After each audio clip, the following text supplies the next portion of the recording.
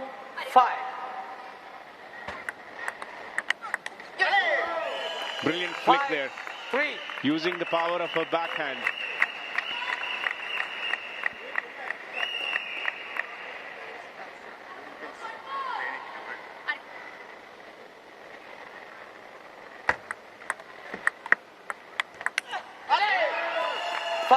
Good read on the other side. Snehit, I think, as many of the domestic players, the Indians, are going to be less bothered by Ahika's style than others. There aren't a ton of anti-spin players, but there are more here than usual.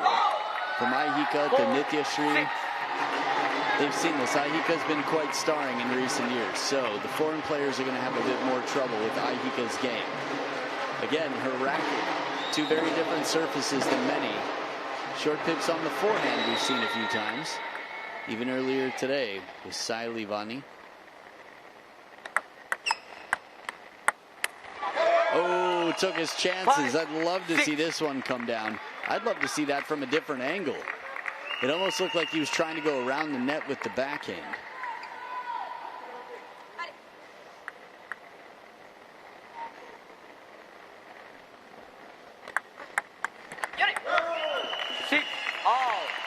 How many times have we seen this? Pratika serves and it is important. It's impossible to receive that, to return that. We've seen that in the singles contest and almost the 4th time in this mixed doubles.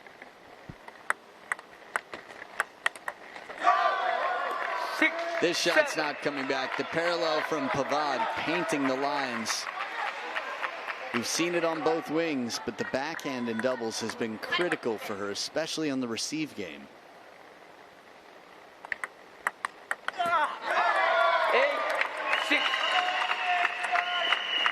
Grabbing all those points now, Pratika and Snehit. Muradani injured his shoulder, dislocated his shoulder.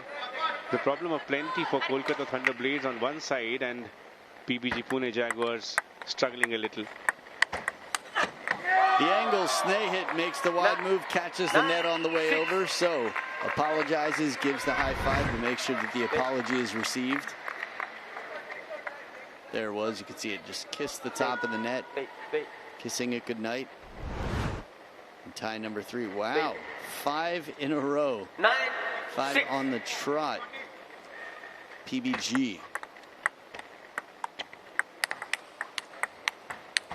Oh, what an exchange. Love it, like a breakdance move. Snake hits the ground. Wow, crazy. And after the Ahika Mukherjee flat hit, you just don't have topspin to work with. Get ready. That last shot from Ahika is like a dart, a bullet. It just comes in with very little spin. 2-point ball game here. 7-10. And a game point here for Pratika and Snehit. Call it a match point because they won the first game. Trouble for Ahika and Edward. 10. Still 2 points to defend.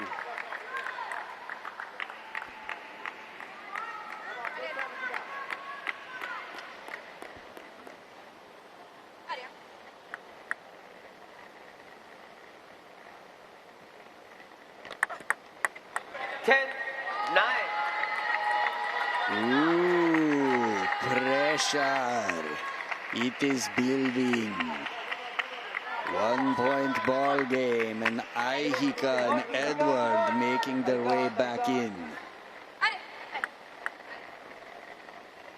Do we have it, Adam? Well, look at this. We have, you know what it is, say it with me, golden points. The 4th in the season. Ahika Mukherjee and Edward got off to a great start in game number 2. Points on the trot for Pratika and Snehit, but still putting it on the line.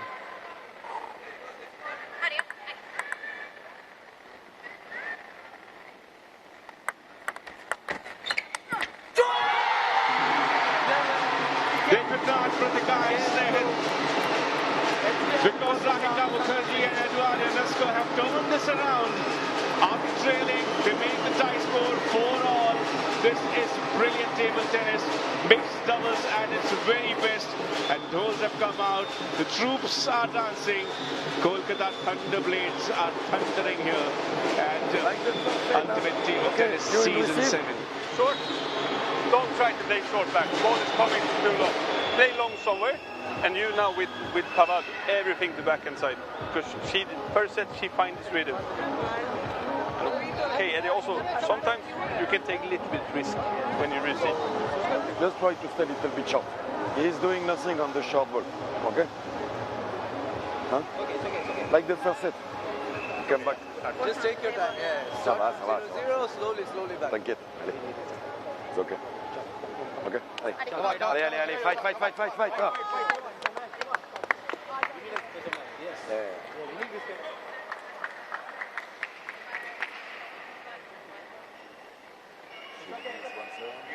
She needs the last ball.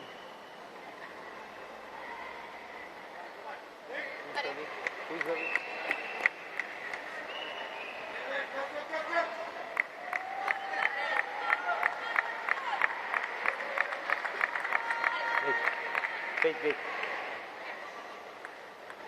Second game, PBG Pune Jaguars to serve. Wait. Game number 3, the decider of mixed doubles. PBG Pune Jaguars to serve. Kolkata ThunderBlades, Pune Jaguars, nothing to separate between the two teams currently.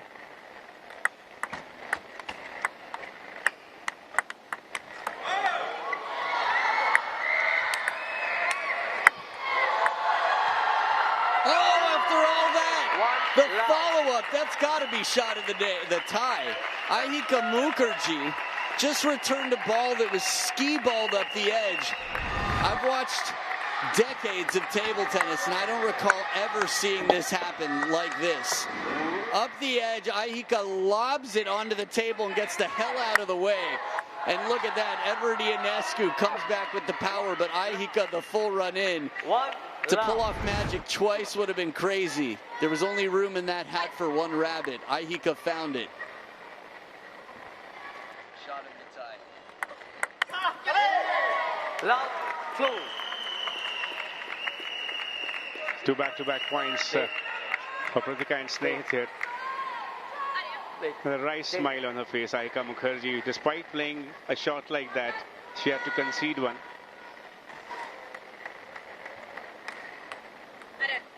Love, 2. Play table tennis. Tough to calibrate here. Ahika spins up the back of the ball with the short pitch, the spinnier of her two sides. But just tough to know how much top spin is on it.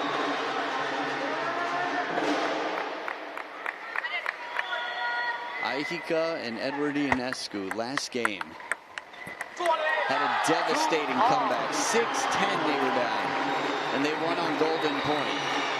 They've got momentum, but the thing is, the order of play that favored them is going to be the second half of this game. After the butterfly timeout, when they switch sides, it's going to be back to the side where Edward Ionescu and Ahika had their run, where Ahika's playing the Snehit. But Snehit delivering some serious spin into Ahika on this, so even from behind the table, it's a lot to control. What do you do as a team coach when you have a side which has such formidable players, with Jeet Chandra not finding a place in the order of tie? How do you make those decisions, Adam, to decide who plays? I think you look at the lineup of the opposing team and you say, who's most likely to deliver the goods? What do we think they're going to play? Because again, the draw is blind. You don't know for sure. You can have your guesses, but that's just about it. An educated guess on what's most likely to lead you to the win. For example, if you have a player like Divyanshi, she played quite well in the end, right? Although Sayali took the win. So, Divyanshi is going to be more effective against foreigners because Indian players have more experience with her style that's quite unique abroad. China had a problem with it, and if China has a problem with it, I mean, they've dominated table tennis like no other nation has dominated any other sport.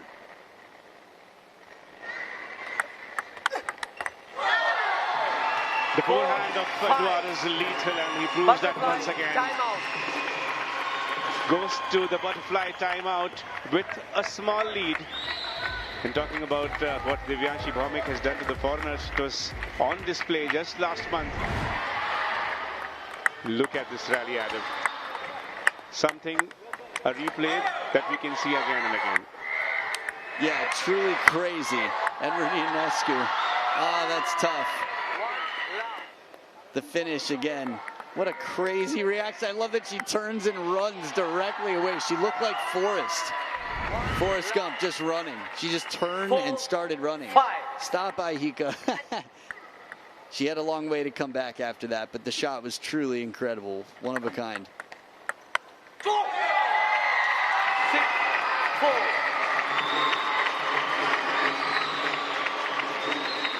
Do you know the Indian version of Forrest Gump? There was a movie that came out. 3 idiots? 1 idiot. Maybe not so PC, but Forrest Gump wasn't the brightest. They did not run that hard as Forrest Gump. There was a movie called Lal Singh Chadda, loosely based on Forrest Gump. Should check it out.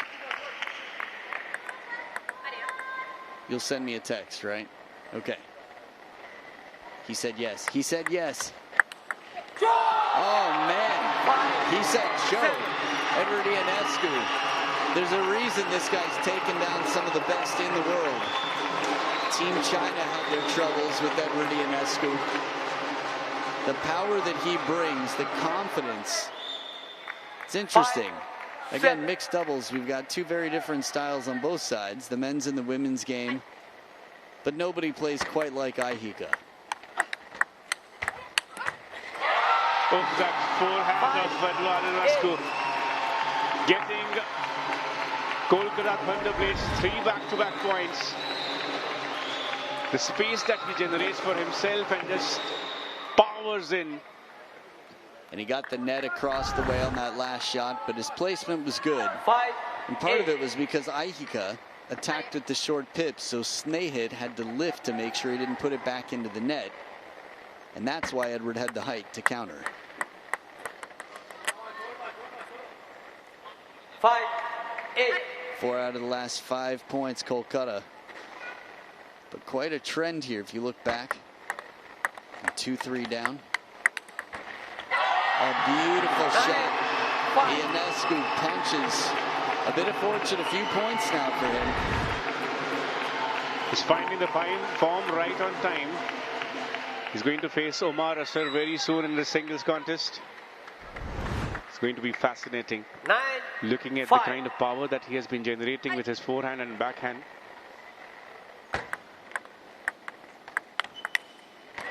Ooh, heavy spin. Snehit loads that ball. Ionescu comes clobbering down on that, looking to just put it down the line, but you need a little bit more space on the table. If he makes that, my goodness, but it's going to be a tough one consistently to make.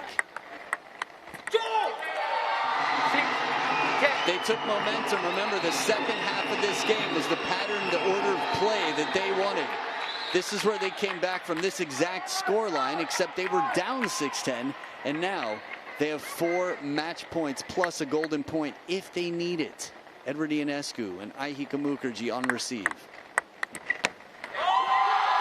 They get this And this is exactly why we call mixed doubles as the most fascinating discipline of ultimate table tennis. The momentum swings here, and it has swung towards the way of Kolkata ThunderBlades, who dropped their first match. Ankur Bhattacharjee, who will consider as the favorite in any contest. But despite that, what a show here by Ahika Mukherjee, Edouard Ionescu. Ahika's job is done. She was here as a mixed doubles specialist. Got her team the match, but it's going to be down to Ionescu now, who is going to face the African Lion up next. Clash of styles, Ahika Mukherjee and Ionescu taking on Prathika and Snehit. The left-hand, right-hand combination was not going to be easy at all. 22 short rallies won by Kolkata, 2 medium rallies, but no long rallies, as often is the case in mixed doubles.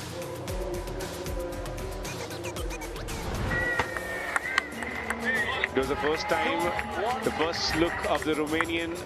Edouard took some time to warm up. The first game was taken 7-11 by Prathika and Snehit.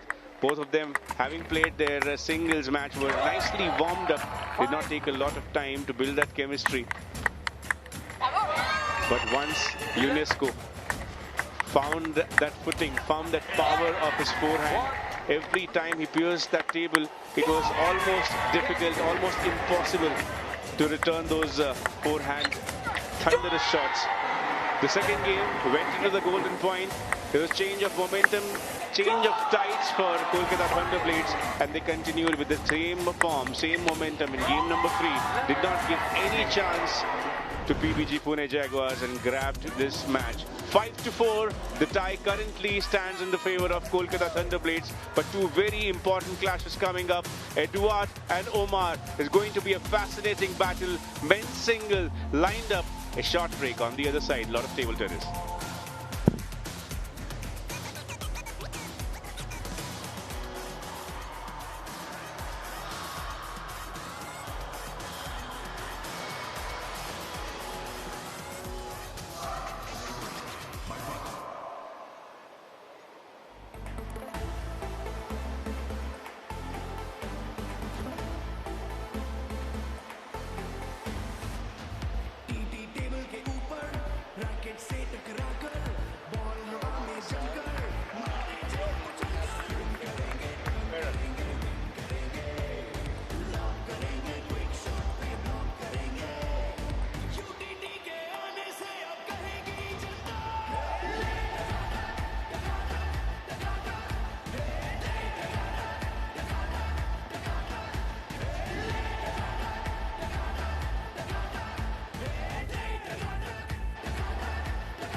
Match number 4 ready. Men's singles between Romania's Edouard Ionescu is going to take Egypt's Omar Asser. He's back with PBG Pune Jaguars, reunited with the team.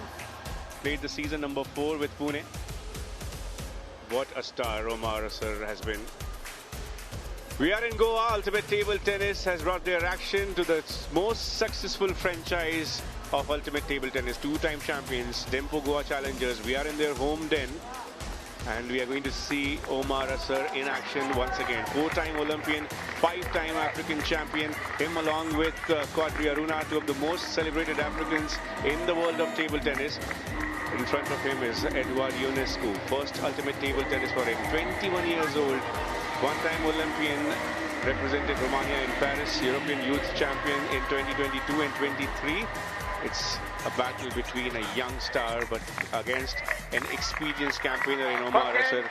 Adam, your thoughts on this matchup? Edward's the favorite. I'll tell you more about that in a moment. Don't get me wrong, Omar Asar is a fighter. He's been incredible. We've seen him go to the quarterfinals at the World Champs, at the Olympics. He's played well under pressure, but in recent history, two things. One, the next generation is here. Edward at only 21 years old and Omar Asar at 34. I mean, it was sort of like the family in the crowd. Youth versus the person holding the youth. Except Edward's closer to his prime. The last time these two played, it was Edward who won 3-1, and that was in 2024. So he's improved a lot since then. You saw him in the mixed doubles. He beat Liang Jingquin 3-0 at the World Championships in London just a few months back. That was massive. Liang Jingquin showed that he was capable of beating Tomokazu Harimoto and Alexis Lebrun. After being down 0-2 mentally, Liang Jingquin is quite tough to beat, but Edward Ionescu, like Lilian Bardet, have both beaten, or I should say has beaten, Liang Jingquin. And look at this turn. He's got the power, the speed, the footwork. So, he thought it was a towel break because he forgot that they only have a butterfly timeout after 5 points are scored. Internationally, outside of UTT, every multiple of 6 points on the scoreboard, you can go to the towel, but not so fast. Mr. Speed, the young Romanian star with the lead. Oh, what a shot. What a brilliant placement here. Now you can go for that towel break, Edward. Butterfly timeout with flawless display by Edward Ionescu. We have to remember, Omar Asar has no shortage of wingspan. There's no player that I can think of as tall as Omar Asar here. About 6'4", muscular, fast. This is a guy who's just so good behind the table. Omar Asar, if you've watched him in the German league or even here in UTT 2 seasons ago, he just manages to hustle. He plays like a scrappy small guy. It just feels like he's diving for every other shot. He couldn't get the kid's attention. Kid's so focused on the table right now. Does it also make a difference when you have played a mixed doubles, you're nicely set, you have the momentum, and then you come to play the men's singles contest? That's what Edward Ionescu is doing, and it's working in his favor. Yeah, I think, you know, players go to the training hall and they drill to make sure they come in warm. If you come in cold, you don't have a lot of time to warm up. Those 2 minutes, those are just for sort of breathing in the atmosphere, being under the lights, settling. But the proper warm-up happens before. You'll see players leave the dugout. Anyway, all that to say that experience on the main table is very different than the practice hall. Not because of the table itself, because of the pressure around it. And a full stroke forehand. Edward Ionescu goes inside out. It's a lovely shot. Truly beautiful. Happy to get the replay here. Opening spin, nice and low. Oh man, that shot's crazy good. 8-4.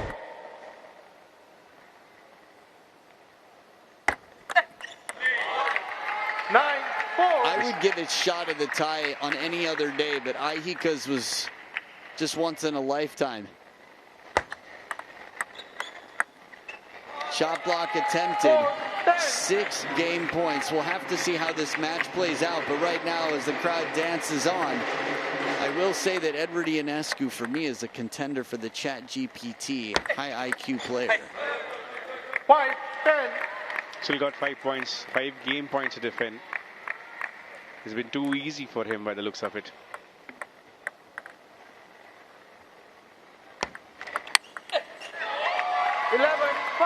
Couldn't have been a better way than the thunderous forehand to get the first game to Edward Ionescu. Omar Asar, the legend of the sport, looked ordinary in this particular game number 1. Thanks to Edward Ionescu and the brilliant display of table tennis. Perfect. What will be the answer of Omar in game number 2? We will find out. Okay, here, sometimes long there. Perfect. Be ready because he needs to change something. Probably he will try to play a little bit more to your forehand side. because now both your backhand and your step around works well. So be ready for this. But remember also this, the balance that, okay, if you don't have a, there is one save.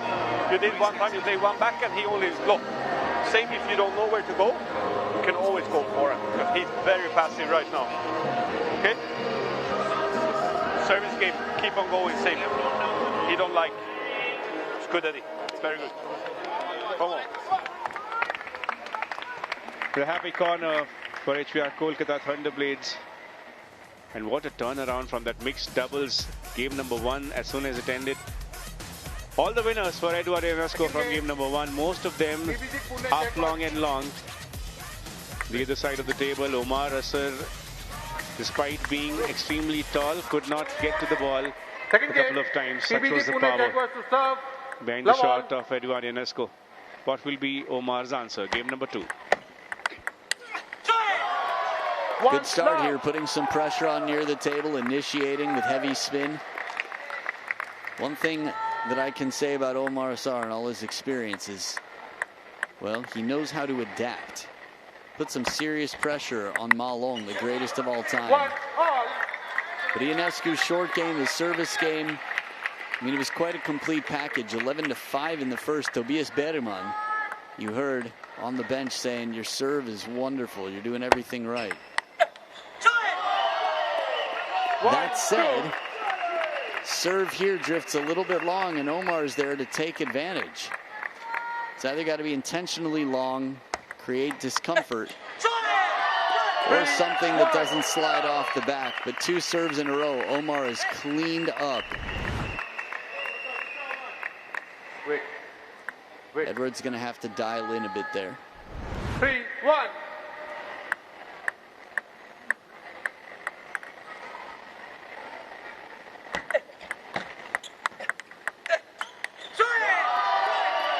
That's a taste of his own medicine to Edward Ionesco. Omar Asar showing why he's such a classy player and why Pune Jaguars are banking on him.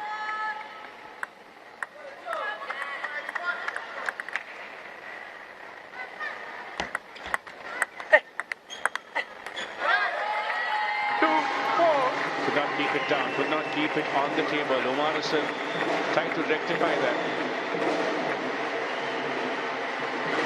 3 back-to-back points for Asar, but Ionesco changing that in the previous rally.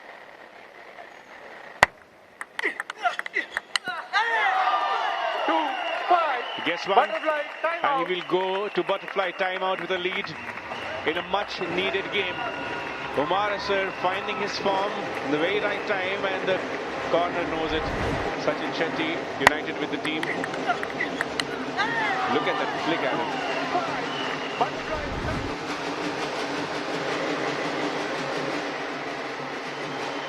When you say flick, what are you referring to? The backhand, the use of wrist movement. Interesting. Spider-Man hairdo, loving it. So normally, flick is from inside the table. Something where you can't use the full stroke. It's a modified stroke just to open up the attack from within the table. If you are referring to that, I'll watch much closer. But, yeah, in some of these rallies, it's been very impressive, the counters, the spins, and you could say the flick of the wrist that they give at the end. 6-2.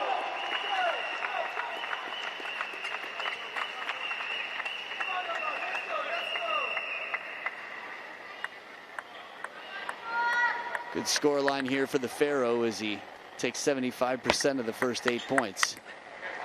A taste of an Edward Ionescu forehand as he tries to go inside out cross court here. Oh, cool. Is that a hair dryer? That is the fancy, I don't even know what that is, and I don't care, I want one. It could just be a phone from the 1930s. Probably not the 30s, maybe the 90s. It looks like our microphones a little bit. There are these modern portable fans that you get in tropical countries, Adam, but I have seen a shiny one like this for the first time. Oh, now we're talking defense. Oh, Morrison overshoots it. The backhand just carrying long. Yeah, Aihika's got serious style.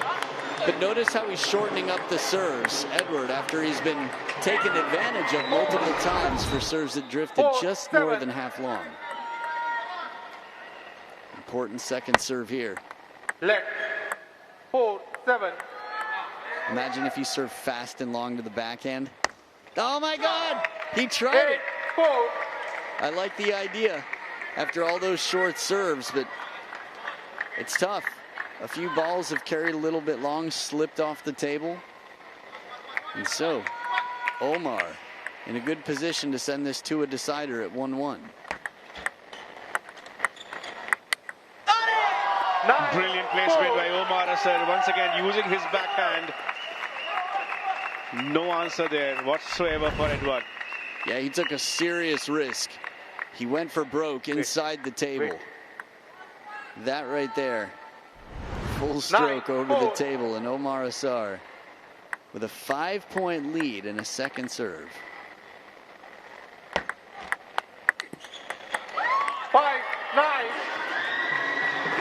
Not going to let it go with that easily, Ionescu. Every player wants to impress the bench in their debut.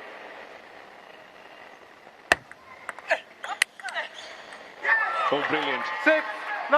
Has shown it time and again with his forehand. Time to show it with his backhand. Serve sets up a good backhand opportunity there, and he tucks and rips. Looking to tighten up the score line. Wow, you can see the Chiquita waiting, the banana flick from Omar inside the table. Oh, Ionescu set it up so well, but Omar blocks it back. And the Pharaoh now sits on 4 game points.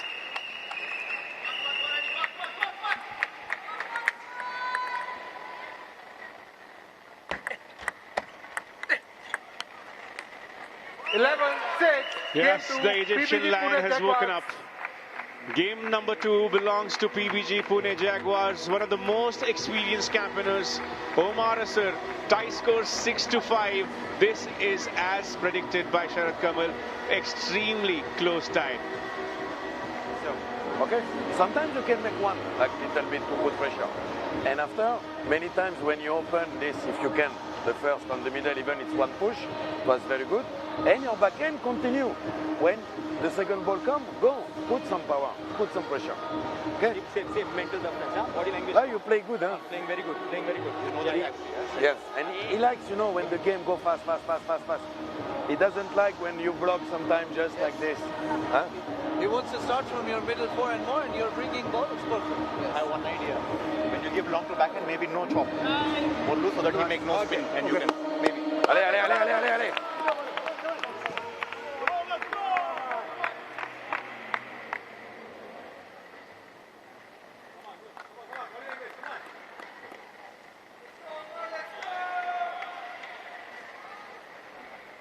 Good comeback there by Omar Asar in game number 2. Third game. Making this tie evenly poised. Kolkata ThunderBlades to serve. Love all. It's a good start by Ionescu. He saw a good shift of momentum there in mixed doubles, and since then Ionescu has found his footing. But Omar Asar off the mark in game number 3.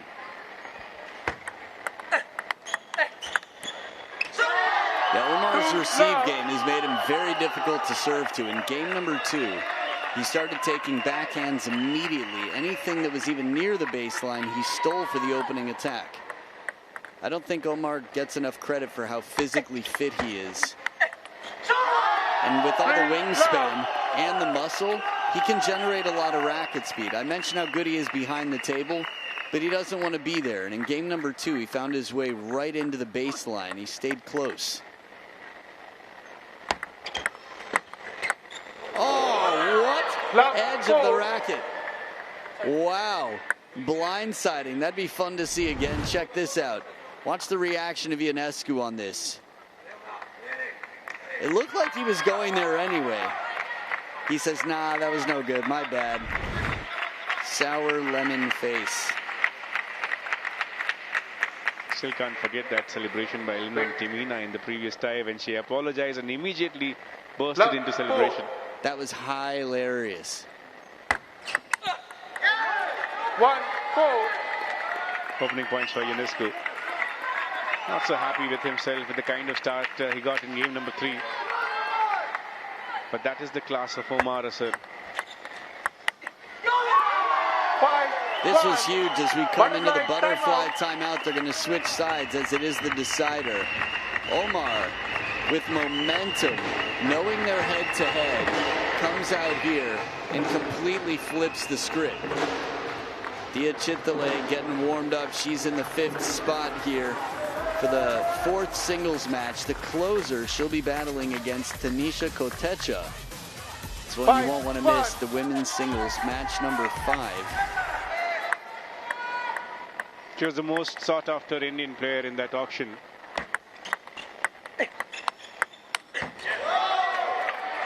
Looking at the scoreline, looking at the upcoming matchup, it is very important for Ionescu to get this game. Because if Omar Asar wins this, the tie score is going to be 6-all, Adam, and then Dia Chitale to come for PBG Pune Jaguars. They will be in a very good position. Yeah, she'd be considered the favorite on paper.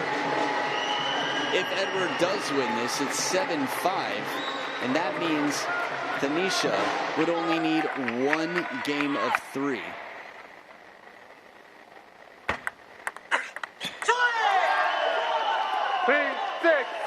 But after 2 points in a row for Ionescu, from when they switch sides, Omar Asar breaks it up.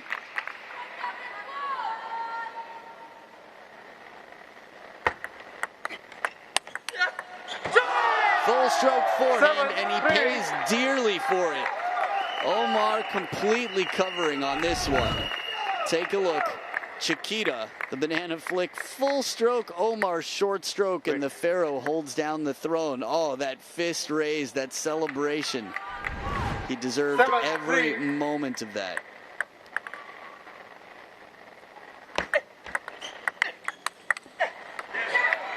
This is how the game is so much about evolving and improving. We saw Ionescu using that forehand shot and getting the winner so many times in game number 1. But Omar Asar understood how exactly to block that, and the previous point showed exactly that.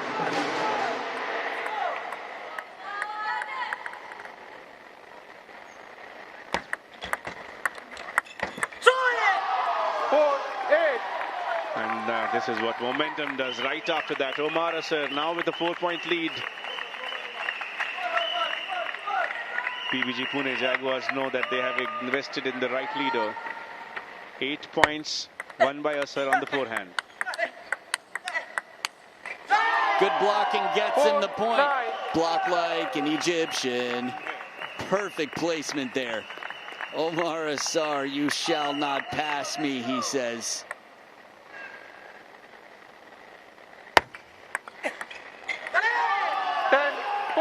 And an unforced error now.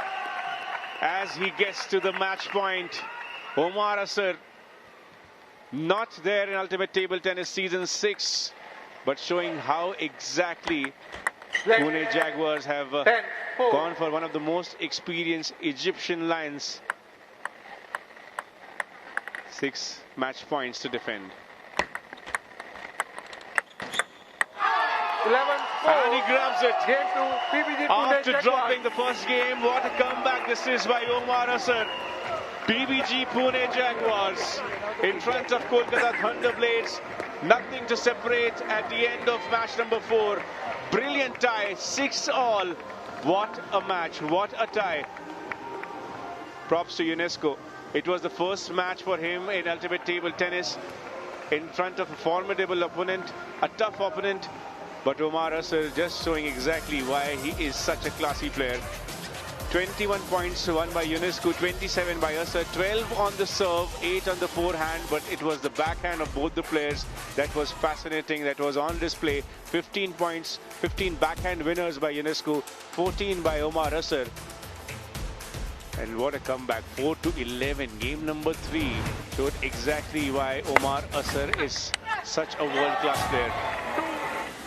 You will see that forehand power shot multiple times by Ionescu in game number 1. But see exactly how Omar Asar defends it in game number 2 and 3. It was just a one-sided contest in game number 1 where UNESCO with a lot of momentum kept showing that forehand power. But when Omar Asar took some time, settled down in the air of Goa, he showed his experience, he showed his class. Backhand, forehand, cross-court placements. Using his wingspan that he could not in game number 1. To perfection. Getting that second game 6-11, and the third game was almost perfection for Omar Asar. And a signature celebration there. So 6-all at the end of match number 5. 1-2, 2-1, 2-1 and 1-2. Almost like a palindrome here. To Tanisha and Dia match yet to come. Let's head to Khuri. She's in conversation with Omar Asar. What a comeback it has been for Omar. Omar, you went down in the first game, but then came back in the second and the third one. Just walk us through that. Thank you very much. I'm very happy to be back to the UTT, and the setup this year, like every year, is amazing. Atmosphere. Really, it's nice to play here and to fight for my team, the Jaguars. So far we have been really Jaguars with a lot of fighting, and thanks to our fans, and I'm happy that I could perform well for my team. What did you do differently in the second and the third game after going down in the first one? Well, as experienced player, I tried to go for the extreme other tactic just to see if it works. I'm happy it did. The coaches helped me, my teammates helped me today as well, so I'm very thankful to them, and hopefully we can end the match in a good way. What was that tactic? You want to share with us? It's a bit secret for the Jaguars, but he asked me to be more active. Yeah. Well, thank you so much for talking to us, and good luck for the next one. Thank you very much.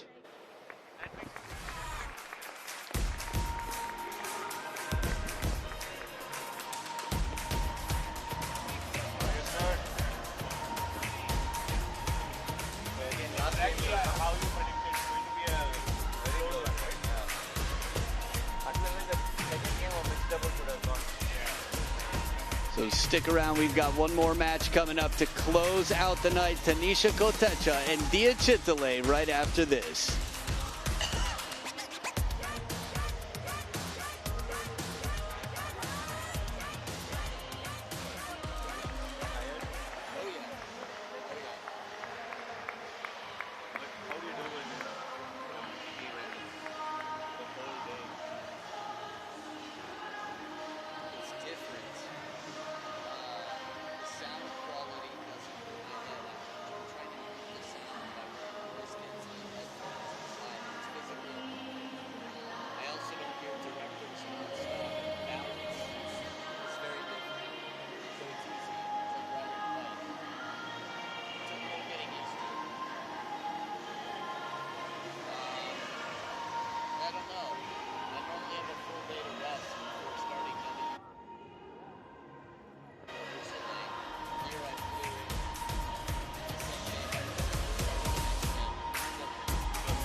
So back for the action. It is tied up. The tie is 6-6 right now.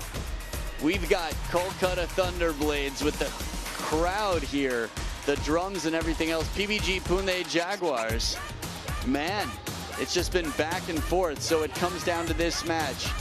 I'm Adam Babro, and inside the commentary box, we've got Sharth Kamala Chanta. Welcome back, Sharth. Thanks, Adam. Thanks for having me over. I think this is Dia's favorite place to be. On the fifth match, she always comes up on the last one, setting it in. Of course, you see the performances of Dia Chitale. They are one-time national champion, and she's currently on the Asian Games team. I thought you meant Goa. I was going to say, yeah, she was enjoying walking, going out on the beach. Good time with her mentor, Sunil Shetty. She's also part of her coaching staff. But what about Tanisha? Talk to me about her. Tanisha has been a fantastic young talent we've had. And last year, I think, was the year she played under 19. Now, herself and Sayali are pretty much same age. And she's been doing very good. Now, recently at the WTT feeder, they just won a medal in the women double, herself and Swastika. And this match here, Dia against Tanisha, both of them from the same region in India. It's Maharashtra. So they speak Marathi? Yes, both of them speak Marathi. And there you go. The first set of the last.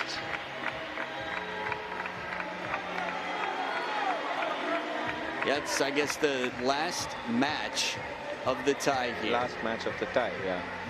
And all that to say, Dia Chitale, you said she loves living here, meaning she knows pressure. She's good in the clutch. It's almost like she needs to drown before she can start performing.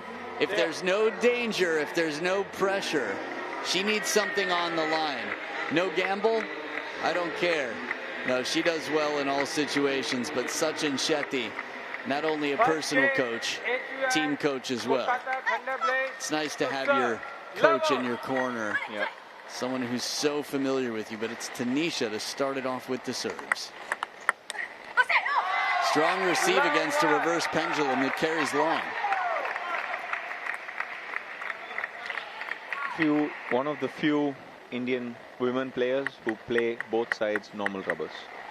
Dia and Tanisha, exactly. We've got two of the few. I'm thinking it is quite rare. I was wondering if it's a Marathi thing. No, we always have a few players who play both sides. So, Archana Kamath was one who did fantastically well in Paris. And there's Swastika Ghosh, who also plays. Any others? Let me think. Deal. Yeah, on the under 19 category, there's this girl Hansini Madan who's doing well. Oh, fantastic rally there! Superb recovery by Dia Chitale. And her mom's right there, Dia Chitale. Man, there were so many balls in this. Power, and Tanisha brings it right back, takes control of the steering wheel. Wow, Dia keeps so much pressure on the opponent. Behind the table, Dia shouldn't survive for long because, well, one Sharath footstep is two Dia footsteps. Yes, but then many times she goes back to that distance where it becomes difficult for her. Her feeling is so good. She can keep it right at the baseline with topspin and doesn't leave the opponent a lot of option to play her wide. Very true.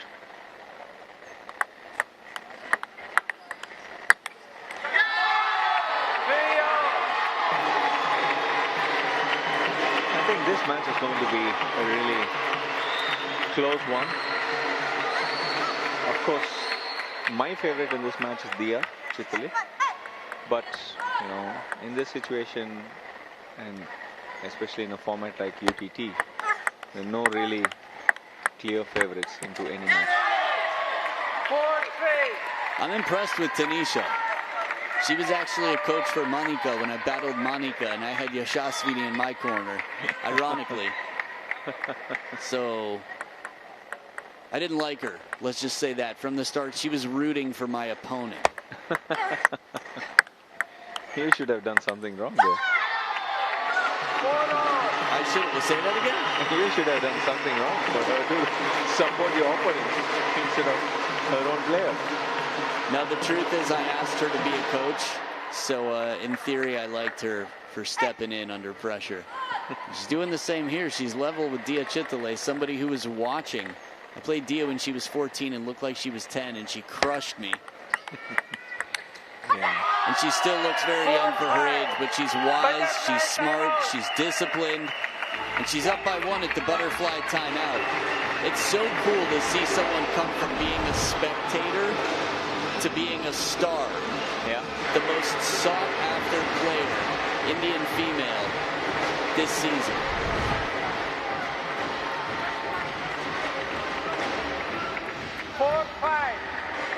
At least that's what Savi said, so I'm quoting him because he does his research. Yeah, and I think in the last few years now, mixed doubles has been really good.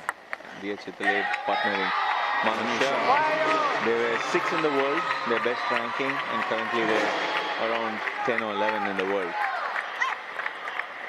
A lot of expectations from them, especially in the upcoming Asian Games. Wow, outright service point here. Deception with the underspin on the pendulum. I think Dia's serves are quite good, and she's able to set her game up with that really well. If she makes that one, that's going to be really tough because it wasn't a bad receive. It was good spin to the baseline. Yes, and I think she wanted to finish too fast instead of keeping that ball on table and then trying to build the rally up. Of course, it's quite easy to say that from here. Yeah. Probably I was doing those mistakes when I was playing there. Fantastic block onto the body, not giving any space for Tanisha.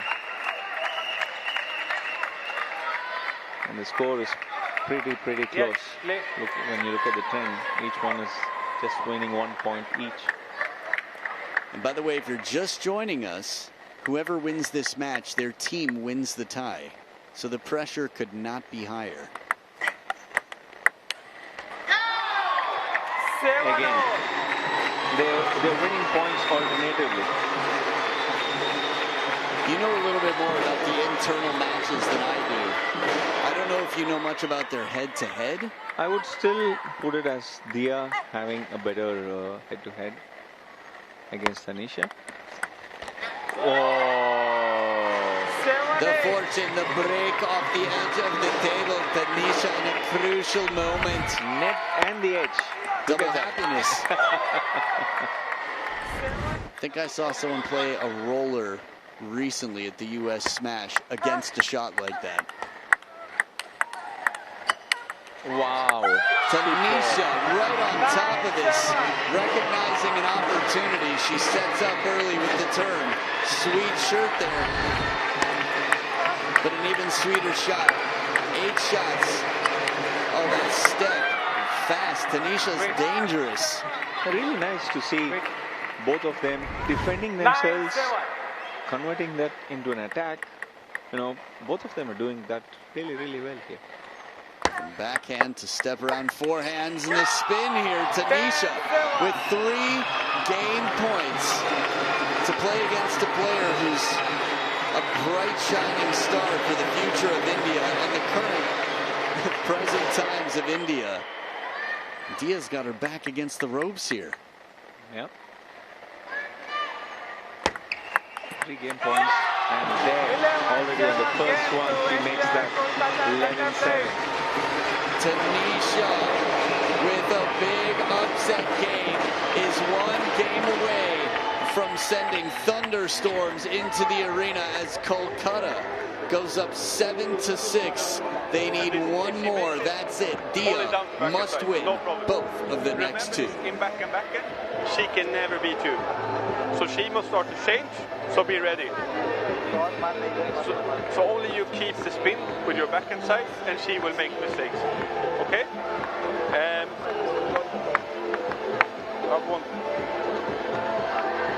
Good. So patience, back and backhand. She will make mistakes. Service, short forehand. You will get good opportunity. If you're afraid, serve top spin. Okay? Come on. Now we play. Come on. So Tanisha keeping it cool right now because she knows she can't clock out from work. Yep, she's delivered in the first half of the workday. Back from the water break / lunch break, but back to the office. She's going to have laser focus because we know what Dia's capable of under pressure. Look at this, half long.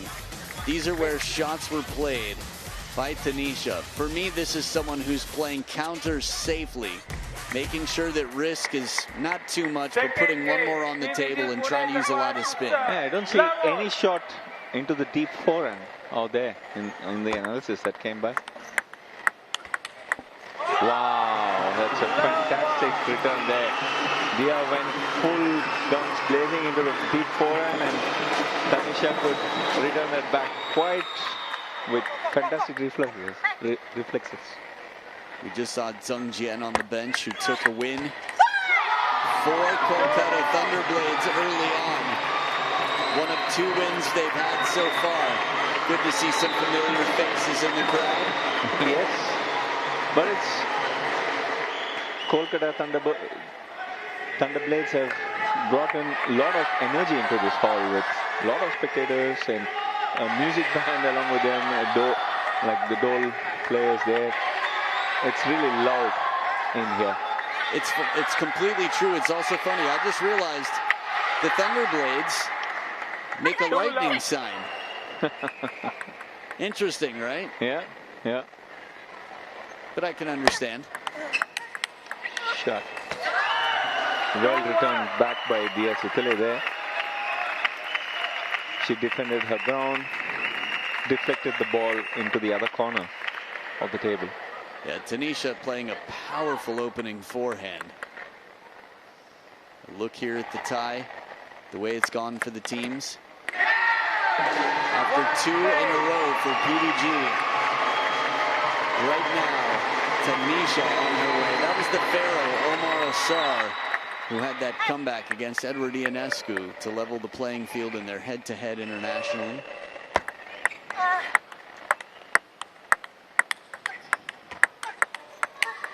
Man, shut the front door.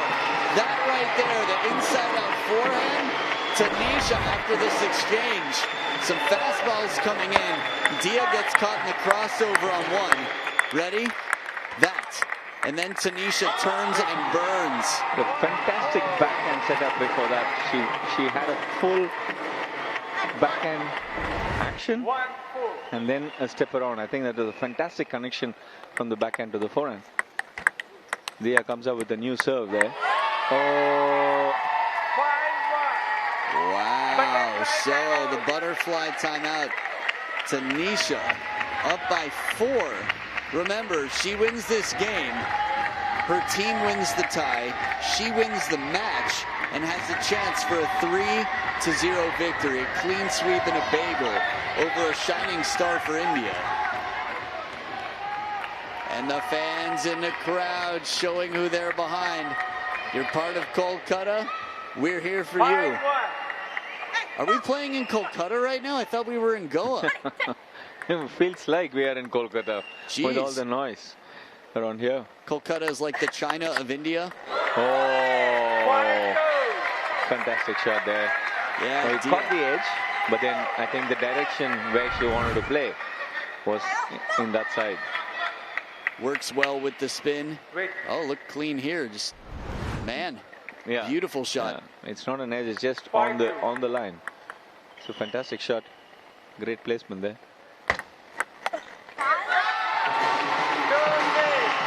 Second time around, the service placement. Tanisha changes it up. But I like the way she's changed her placement also. She's serving from the middle of the table. The earlier serve was from the backhand corner, and then she moved herself to get better placement there. Tanisha is running away in this match here.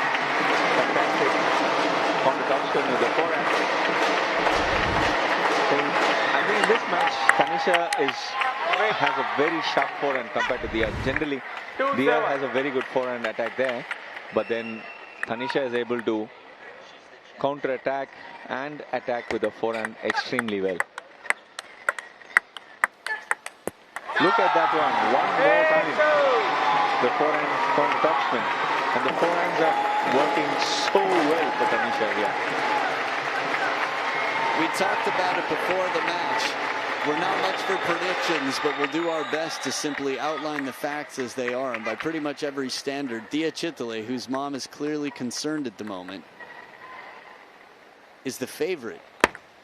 Yep. Wow. At least was. My goodness, 9-2. And we haven't even gotten to the third. Tanisha is on fire here. I was trying to read that kid's shirt the entire time, and I finally read it. I was like, Moses? It said Messi.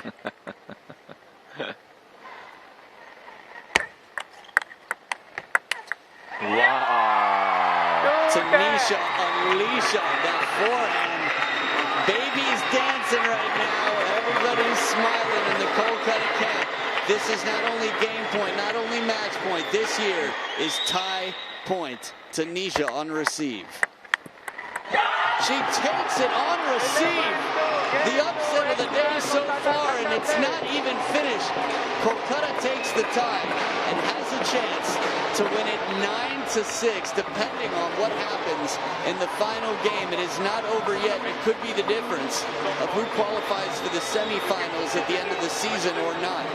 So, Dia Chitale in hot water now. Feels like a must-win. Stick around, the final game coming up. She gets very, very stressed that you keep the ball coming back, because sooner or later you will get the chance. So this patience is very important. Okay? If you want to serve the backhand side, better you serve either this side or long the backhand. Because this one, the backhand, she can go everywhere. Okay? Very good. Continue now. Very good, Tanisha. So patience.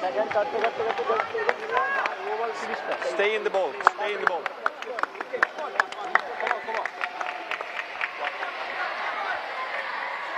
Tanisha has a fantastic outing here. I think probably this is also her debut. This is the first match she's playing in UTT. Of course, she was part of UTT before as the second player of the team. But this time around, she's playing and she's had the first win of this season. And joining me here is Shavi Srivastav for this last match. Who would have thought? Who would have thought that Tanisha Kotecha is going to own the most sought-after players of UTT Season 7 auctions, Dia Chitale, in this fashion? Spectacular.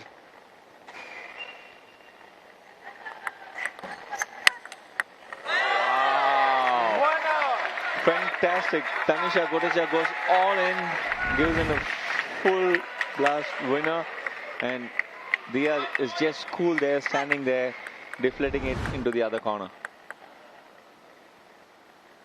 I think Dia is fighting to get her team as close as possible to the score now.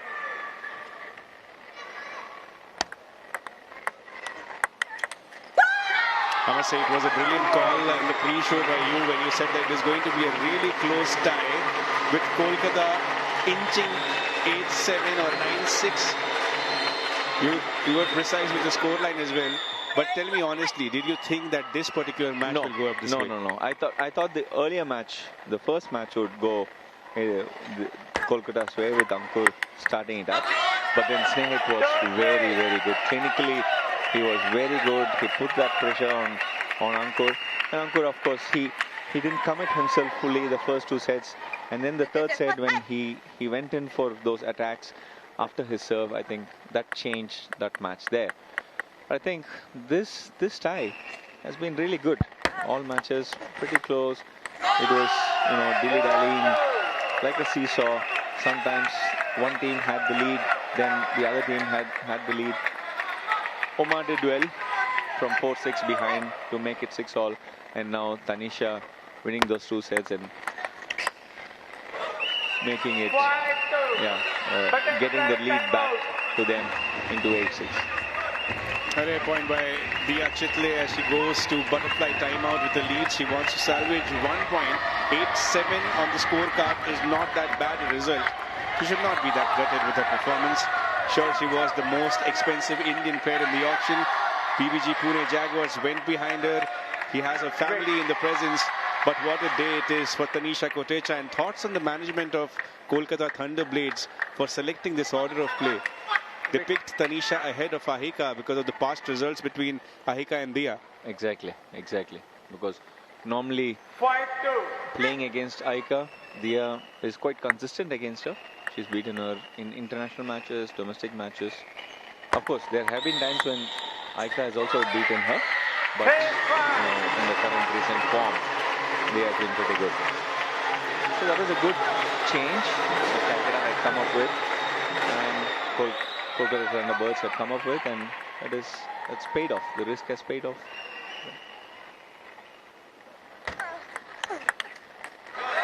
time for youngsters to shine in ultimate table tennis. We have seen this in the last few ties. And Tanisha Kotecha repeating that. We saw the glimpse of Divyanshi Bhaumik earlier today. What a side. HVR Kolkata ThunderBlades came in with full support, creating Kolkata in Goa. Another point for Tanisha Kotecha. And look at her expression right after winning that point. She was not at all happy with the way she conceded the previous few points. Yeah. I think Dia will have to keep it tight here. This is exactly not what she can do at this situation. Dia needs to keep it tight, and these kind of mistakes could probably cost her this entire match.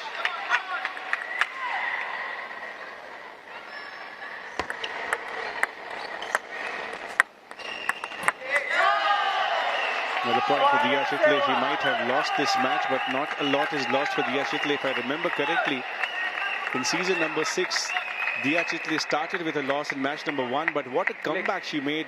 She was undefeated the next match onwards.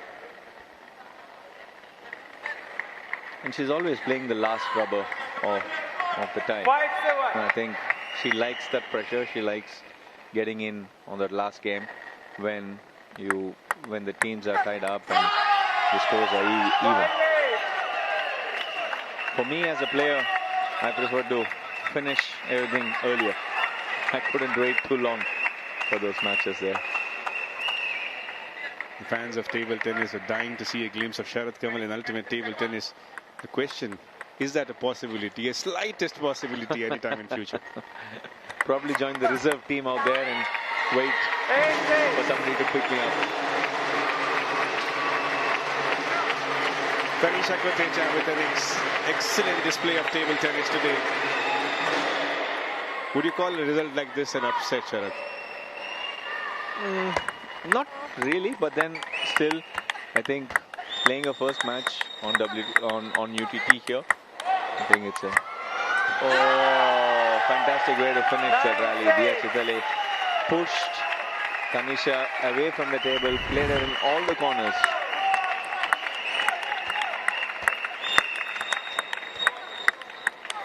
A 16-shot rally. Dia Chitle with her precision, getting this point, sending the ball way away from Tanisha Kotecha's range. 3 points lead, the tie score. A reminder of why every game is important. 8-7 is not that bad a result for PBG Pune Jaguars.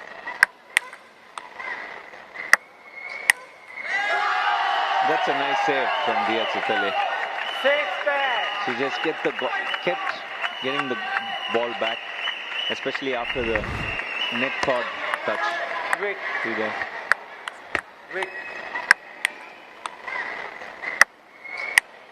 You don't see this very often. Once the player is pushed away from the table, not easy to get that precision, but Dia gets that. Game point for her. And he has 3 more points to defend. Can Tanisha Kotecha make a comeback? We saw that earlier today in the mixed doubles encounter. When HVR Kolkata ThunderBlades were trailing 6-10 and they ended up taking it to golden point. Tanisha doesn't have to go that far away to get inspired. A nice flip onto the body, making it difficult for Dia Chitle. So she saved 2 game points now. Dia ahead 10-8 against Tanisha Kotecha.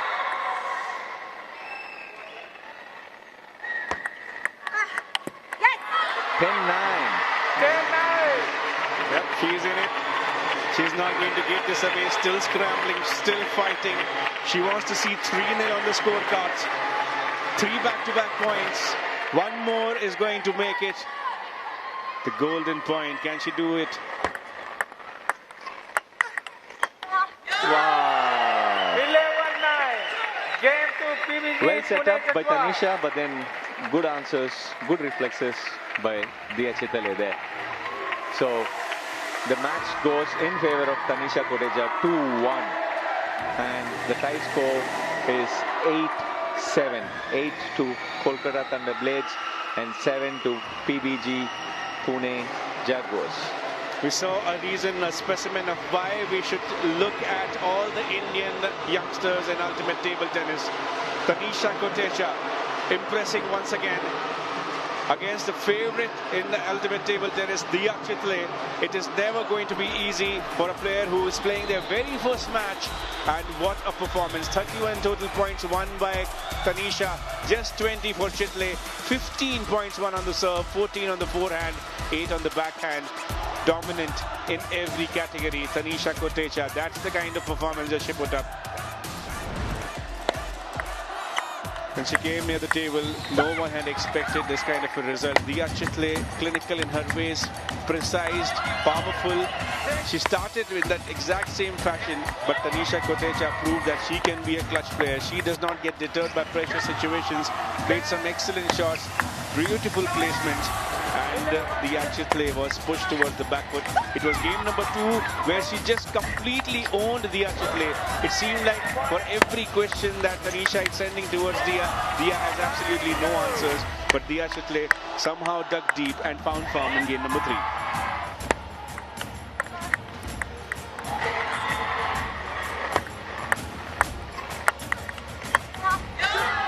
We saw some contenders of shot of the tie, some brilliant shots placed there. The killer placements by Tanisha Kotecha, and tie number 3, evenly poised, 8-7, slight edge for Kolkata ThunderBlades. 7 points secured by PBG Pune Jaguars, and look at this palindrome kind of a scoreline: 1-2, 2-1, 2-1, 1-2 and 2-1. So not a single match that went 3-0. That's the kind of performance, that's the kind of how tightly this contest was fought. And 8-7 is a result that we do not see very often in ultimate table tennis, but as a result that both the teams do not mind at all. Yeah, of course, today we don't have a loser as in such. Yes, a lot of performances, a lot of brilliant awards to be given up. Let's head to Khuri.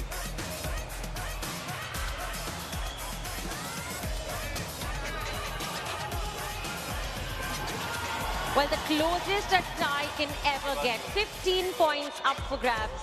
One team walks away with 8, the other walks away with 7. I have Adam Bobrow, our expert here, and his hands are literally shaking. Was it that kind of a tie, wasn't it, Adam? It got so close, it was down to the wire. Yeah, my goodness. It's just incredible because Diya Chitle is so strong.